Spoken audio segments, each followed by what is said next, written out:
Saturday, 10 a.m. Reporters at 3 Mile Island are now asking questions not to get a news story, but to have a sense of whether they should be running for their lives. From almost the moment the story reached them, the press has felt there was no one in authority they could trust. Met-Ed officials obviously are spinning the facts, and the NRC reactions are confused and contradictory. Among the people most concerned by the confusion is the President of the United States. Jimmy Carter is a trained engineer and a veteran of the Navy's illustrious nuclear submarine program. He now tells NRC Commissioner Joseph Hendry that he wants a personal representative at 3 Mile Island to take charge of activities and report directly to him. At the same press conference, the governor makes a shocking announcement, one that will do much to at last end many people's fears. President Carter will be paying a visit to the area, make a personal on-site visit. Carter doesn't hesitate. He starts downriver toward 3 Mile Island. The president tours the plant. The tour does not uncover any new facts for the president's consideration or the public's consumption. Its purpose is simple: restore public confidence. Thank you for joining us at the EnviroNews USA news desk for this 7th of 15 short films in our mini-series, Nuclear Power in Our World Today. I'm your host, Josh Cunnings. False advertising is a very, very serious crime. Well, okay, maybe not so much. And companies do, of course, get away with it every single day in America, but still, it's just bad form. And enterprises caught doing it should at the very least be exposed for it. But who would want to be notoriously known as the site of the worst nuclear accident in US history, and why? We explore this topic as we review yet another excerpt from the bombshell interview between former nuclear industry executive and whistleblower Arnie Gundersen and EnviroNews USA editor-in-chief Emerson Urie. Let's listen in. You've mentioned 3 Mile Island a couple of times since we've been speaking, and I believe the marquee at 3 Mile Island proudly boasts that it is the site of America's worst ever nuclear accident. Is it? You know, I think there's probably two that are worse. And when I went to school in '70, I never knew of these, the worst one. I think the worst one was Santa Susana, which is right outside of LA. Some people call it Rocketdyne, which was the company that ran the facility, and Santa Susana is the location. In 1959, there was a meltdown there, and the government covered it up until the 80s. So I went to school 10 years afterwards, 69, 70, 71, 72, and we knew nothing about it. And they had 2 subsequent meltdowns at that site as well, I believe. Yeah, and it became so highly contaminated that even now it's difficult to clean it up. And the surrounding suburbs have some awfully strange increased incidences of cancer that I attribute to the accident that occurred in '59. You know, what's happening now there is that the Department of Energy and the Nuclear Regulatory Commission are looking the other way as the contractor tries to tear it down and ship that stuff. Is that Boeing at the moment? Or? Yes. Boeing is ripping it down and shipping it to other just regular sanitary landfills, as opposed to doing it right and shipping it to radioactive landfills in Utah or Texas. They just don't want to spend the money, and they want to be done with it. I was involved in some litigation on Santa Susana, and it was clear to me that one of the things they do is they measure the radiation on site before they ship the stuff away, and they forget to take out the fact that the site is highly radioactive. So they have a high background, and based on that high background, they say, well, this material's clean. If they had just driven it down the road a couple miles and inspected it, you would have seen it's much hotter than background, in which case it should have gone to Utah. And it's also been mentioned to us that although this site has been prioritized to be a Superfund, the state, for whatever reasons, has fought to keep this off the Superfund list. I mean, you know, on a site that's this severely contaminated with a full-blown meltdown with no containment dome, no less. I mean, how are they able to keep a site like that off the Superfund list?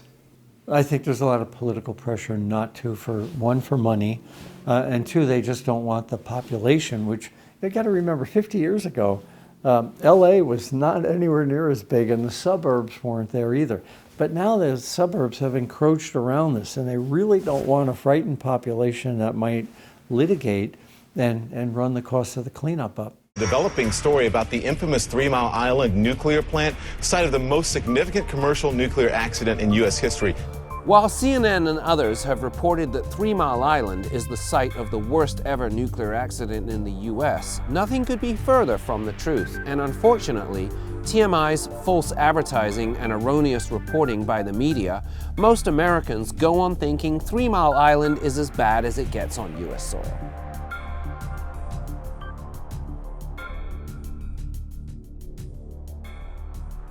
In 2013, Emerson Urie was in a sit-down interview with legendary environmental activist and consumer advocate Erin Brockovich, when the topic of Rocketdyne spontaneously came up in the conversation. Let's just say that 3 Mile Island's catchy marquee and slogan didn't in the least fool Team Brockovich regarding the true identity of America's worst radioactive incident. What local California environmental issues do you find most pressing, and which ones are you participating with most actively? California is covered in red dots, yes, of locations that we're dealing with. You know, there's a whole lot of issues going up on the bay, and we've got, you know, things in the San Joaquin Valley, you know, PG&E polluted out there just like they did in Hinckley. You've got similar problems in Bakersfield, you know, 2 issues down in Carson. You know, we were doing Beverly Hills High, and oil problems and nuclear meltdowns, and there's a lot. It's sad. Yeah.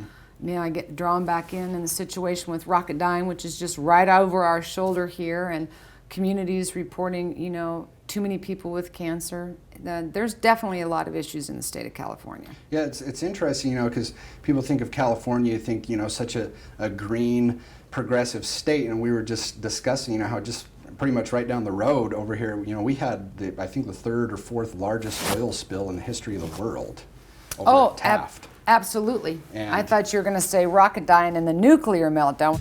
In December of 2013, EnviroNews California expanded on the Brockovich-Urie dialogue with an article of its own, wherein 2 studies on the site were discussed. One study indicates that Rocketdyne released up to 459 times more radiation into the open environment than did 3 Mile Island. Just a small difference of magnitude there, ever so slight. With Gundersen, Urie also mentioned 2 subsequent meltdowns at Rocketdyne, which is also correct. 2 more meltdowns did indeed happen there, one in 1964 and another in 1965. But the 1959 accident was indeed the granddaddy of them all. Rocketdyne had been conducting research on an experimental sodium reactor when things went horribly wrong. EnviroNews' own Shad Engelterra reported on the incident this way. For 14 days, radioactive material was vented into the open air. There is no record as to exactly how much or what kind, though there are sources that say it was immeasurable because the measuring equipment that was available at the time did not have the ability to read emissions that were that high. What is known, however, is that deadly plutonium and strontium were indeed released during the whole episode. This experiment took place before the widespread adoption of containment domes for nuclear power plants, and thus the radioactive material fell out unrestrained to wherever the winds and air currents carried it.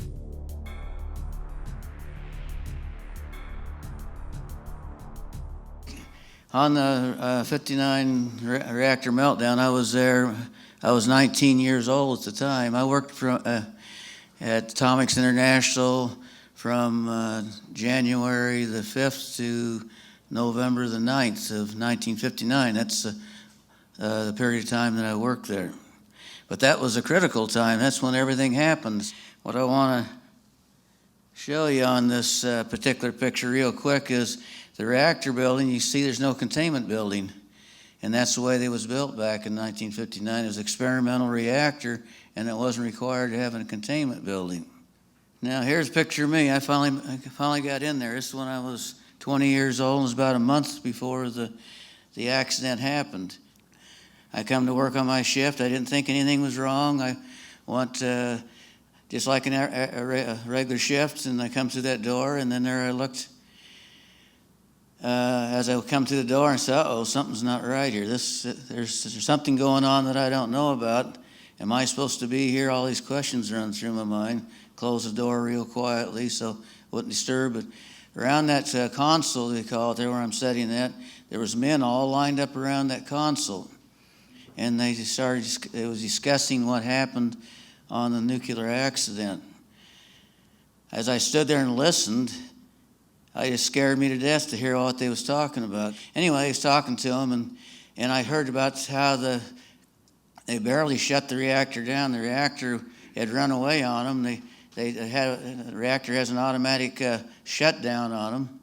That didn't work, and then they finally had to put the control rods down in the reactor all the way, trying to stop it, and still wouldn't stop it. And so what they had to do, they had to release the nuclear radiation straight out of the reactor, out in the atmosphere. This has not been talked about, but I was there and I know it happened. It went out over the San Fernando Valley, went over the eastern end of Simi Valley. The winds were blowing in that direction. This might be a surprise to many out there, but that's what actually happened. And then the men asked him, can we tell our families about it? Can we tell it? It went right over our own homes. We live in Chatsworth, Canoga Park, all those areas. Can we let our wives know what had happened? And the three men got together and talked about it, and they come back to him and says, no, you cannot. No, I don't want anybody saying a word about it. We'll report what happened to the public in our own due time. And then he turned around and come over to me where I'm standing there taping up the door and all that, and he got right up next to me like a sergeant in the military, right in my face, and says, you will not say a word about what happened here today. And he really got stern about it and scared me half to death in the fashion he had done that. So here I am talking to you right now. I was not supposed to say a word. And this is something I have to say to all of you. It was something very important. Just to give me a second. Important to me to be able to let you know what actually happened. It's been with me 55 years. I've known this, but this is my first opportunity. Now here's a picture of me working on the sodium pump. This sodium pump is what turned out to be caused the nuclear accident.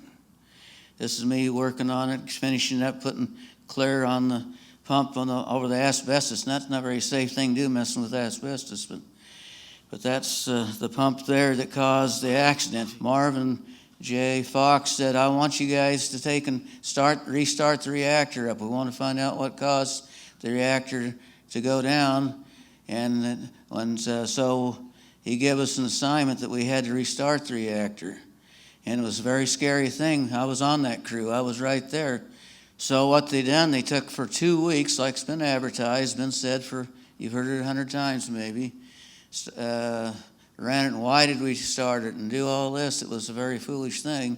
We was told to do it by the boss man. What they do, every 24 hours roughly, they would take and shut down the reactor and then restart it again until they figured out for sure that it was that pump that was the cause of it. And every time they shut the reactor down, more radiation was released from the reactor out into the atmosphere. It could have been towards Simi Valley, could have been towards Topanga Canyon. Now where this tall piece of equipment is right there is where the reactor sat. And then as we was working on the reactor, we had to have the door open to let the radiation out. The radiation was high enough that we had to get it out of the building as much as we could to be able to work in there. So that's what went on for those 2 weeks. Now there's another picture of me here on top of the reactor with my supervisor next to me. We're lining up some equipment. It was that equipment you've seen in the last picture there. And on top of that reactor, see all those holes there? That's where the fuel elements would go down in the reactor. on those holes, they had O-rings around those holes, and they were leaking. And I had a radiation coming up on me and my supervisor while he was lining that equipment up. So he's always continually getting radiation bombardments. This is a seal around the core of the reactor. It keeps the radiation from leaking out. We had to cut that because they wanted to get the small pieces out of the reactor. Large plug right there. We had to have it in the right spot to get the broken pieces of fuel elements out, as well as the fuel slugs. There was 81 fuel slugs that was dropped in the bottom of the reactor from all the broken fuel rods or fuel elements there that we had to get out. So we had to do that 6 or 7 times before we got all those out, and all us minutes in that picture got exposed to radiation coming out from around the edge of it as well as in the center there. Just last year, LA's NBC4 dropped a media bomb on Boeing when they revealed downright scandalous lobbies and political payoffs in an attempt to thwart cleanup efforts at that site. In Woodland Hills, Canoga Park, Simi Valley, and other neighborhoods, people are afraid. They think the chemicals and radiation from the Santa Susana Field Lab have made them and their families sick. Now the NBC4i team has uncovered evidence that big business interests working behind the scenes with government bureaucrats have managed to stonewall a full cleanup of the site. This woman almost got it cleaned up. You're wiping away tears talking about Santa Susana. She's Linda Adams, the former head of California's Environmental Protection Agency, who's served both Democratic and Republican governors. They depended on me to get it done. Years ago, Adams heard stories every single house on my street had cancer of people like these who lived near the former test site, including children who'd lost their eyes to a cancer often linked to radiation exposure. Did you feel there needed to be a full cleanup of the contamination? Absolutely. Those chemicals don't stay on the mountain. The population is below the site. This toxic site was once run by Rocketdyne, but is now owned by Boeing, one of the state's largest employers and a big contributor to California politicians, including Governor Brown. Even though Boeing didn't own it when most of the nuclear and rocket testing took place, as the current owner, they'd have to pay the millions of dollars it would take to fully clean it up, with some help from NASA and the Department of Energy, which also used parts of the site. Did you sense Boeing was spending a lot of money to kill a full cleanup? Absolutely. They had formed a large army of lobbyists to do everything they could to stop cleanup to that level. It's been like a game of musical chairs. A former environmental aide to Governor Brown, a former head of the state EPA, and the former chief lawyer of the DTSC have all switched sides and worked on behalf of Boeing to kill a full cleanup of Santa Susana. It's a very smart and very evil strategy. The Boeing company has employed cadres of people. In 2007, State Senator Sheila Kuehl went after Boeing. There are cancer clusters of various kinds of exotic cancers all around this site. Senator Kuehl managed to get a bill passed ordering the DTSC to force Boeing to fully clean up Santa Susana, restoring it to the way it was before the nuclear and rocket testing. But Boeing went to court and got the law thrown out, saying the site was being unfairly singled out by being held to such a high cleanup standard. It was an uphill battle. So EPA Secretary Adams stepped in 2009 and got NASA and the Department of Energy to sign agreements guaranteeing they would fully clean up their parts of Santa Susana. But Boeing wouldn't sign a similar agreement. We were outnumbered. According to internal emails we obtained, Boeing lobbyists were privately meeting with DTSC staffers to influence the cleanup requirements. There are those that think your agency is too cozy with Boeing. I haven't seen it, and I've looked for it. Today, 5 years later, Boeing is proposing to turn Santa Susana into parkland for recreational purposes. Boeing is proposing that it only have to clean up something on the order of a few % of the contamination. Are you concerned contamination from that site is still spilling into neighborhood communities? I don't believe that there is a current exposure to communities. I don't know how anyone could be saying that. All the evidence I've seen shows there is a threat. The government doesn't want to admit that it killed its own people. Tonight, the NBC4i team reveals the dangerous secrets kept behind this fence in a place called Area 4. I just want the truth out there. A terrible nuclear accident, radioactive gases leaked over Los Angeles, and a government cover-up. The big question tonight, did the toxic fallout cause people, including children, to get sick and die? That nuclear accident happened a long time ago, 1959, one of the worst in U.S. history, just 35 miles from downtown L.A. Tonight, Joel Grover and his team have uncovered proof 56 years later that the fallout from this accident is even worse than the government has ever admitted. Joel is here right now with the I-Team's year-long investigation. Joel. Well, Colleen, you might be wondering why we should care about a nuclear accident that happened more than half a century ago. Because, as you're about to see, thousands of people in the San Fernando and Simi valleys have been secretly exposed to dangerous radioactive fallout. And there's evidence if you live close to the hot zone, you could still be exposed or even get sick. A government press release said simply there had been a minor fuel element failure at the reactor, and there had been no release of radioactive materials to the environment.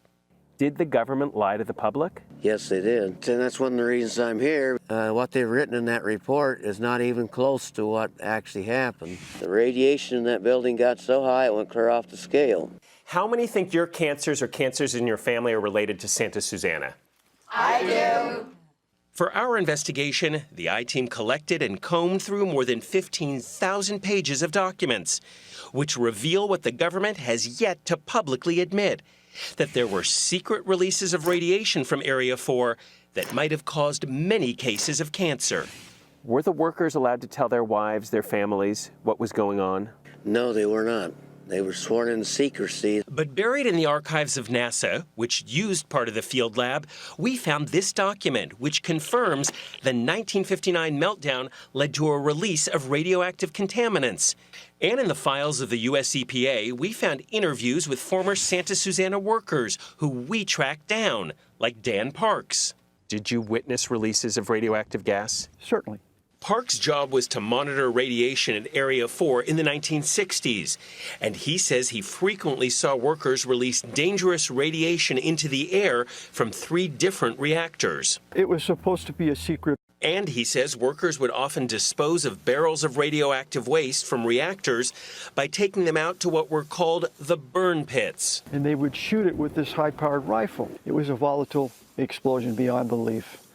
Fire, smoke. If the wind was blowing to the valley, it would blow it in the valley. And he says that radioactive smoke blew right onto workers like Ralph Powell, an Area 4 security officer. I saw the clouds of smoke engulfing my friends that are dying now. You fear that you brought radiation home? Yes. I was told that maybe I tracked in some radiation. I suspect it caused the death of my son. I've never got that out of my mind. We had a lot of questions for the federal agency in charge of the nuclear reactors at Area 4, the U.S. Department of Energy, like why the government still hasn't publicly admitted that radiation was released into the air over L.A. for years. The Energy Department said no one would be available to talk to us for this story. Mr. Jones, I'm Joel Grover with Channel 4. Nice to meet you. We've been trying to talk to So we showed up at a public meeting to try and talk to the Energy Department's project manager over the Santa Susana lab, John Jones. Will anyone from your agency talk to us at all? My public people have talked to you. I've said all I'm going to say. You've said nothing. Thank you for your time. An NBC4 I-Team investigation exposing LA's nuclear secret triggers a major call for action tonight, a big development in the wake of our reports. We've revealed how a contaminated nuclear and rocket test site could threaten the health of thousands in Southern California. The I-Team's Joel Grover is here now with the story. Joel? Well, some of the area's most influential leaders have signed these letters, calling on the state to make sure the Santa Susana Field Lab is fully cleaned up without delay.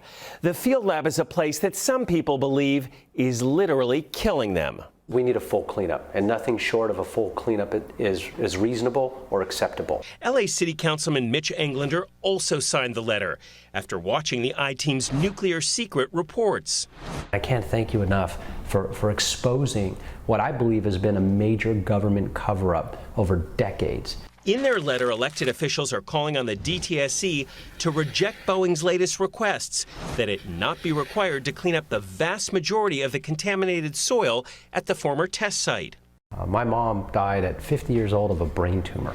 Councilman Englander grew up in Canoga Park and says his whole family developed unexplained illnesses.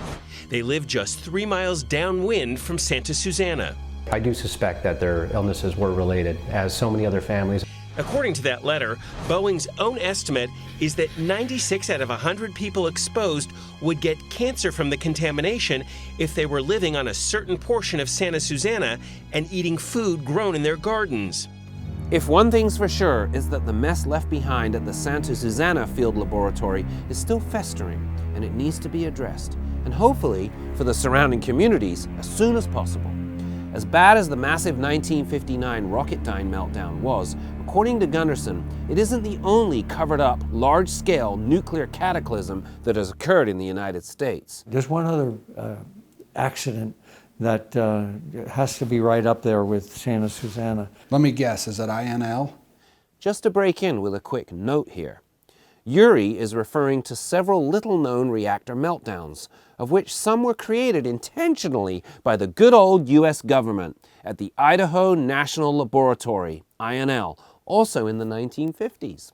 No, it's not. It was actually on a Native American reservation, and it was called Church Rock.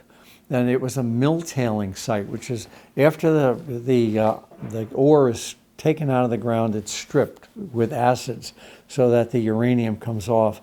Then this huge acid pond of highly radioactive stuff burst. The dam burst, there was a 20-foot gash in the dam, and hundreds of millions of gallons of radiation ran down into this river at Church Rock.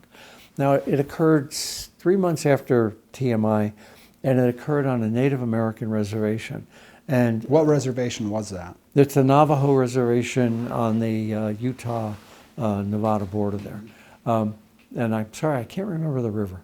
But had it occurred in a more populated area where the news trucks could have gotten to, and frankly, had it occurred not to Native Americans, but to the voters. It would have been Love Canal, but instead we didn't even hear about it. Right, right. The most liquid radiation was from Church Rock. The most gaseous radiation was from Santa Susana. Maybe Amergen LLC, in charge of the 3 Mile Island site today, should consider coming clean, pun intended, and taking down words of false advertising that appear on the marquee. Perhaps a token effort of respect should be offered up to the victims of the far worse disasters at both Santa Susana and Church Rock. We say this not to take anything away from the poor victims of 3 Mile Island. All we're saying is that TMI should at least be honest about the size, scope, and scale of these various catastrophes. Tune in tomorrow as we shift gears big time halfway through our 15-part mini-series, and we commence discussions on the simply massive and ongoing crisis at Fukushima Daiichi in Japan. For EnviroNews USA, this is Josh Cunnings. Thank you for watching, and good night. Some people have heard about the trash pile we had out in the back of the reactor. This is a picture of it right here. Nobody knows that it was there. I hadn't been there. I was able to catch this picture at the right moment. We had out there, it's about 15 feet high, and all that plastic I showed you was out there. It was all covered with radiation. We had furniture from the offices out there where Bonnie used to work in.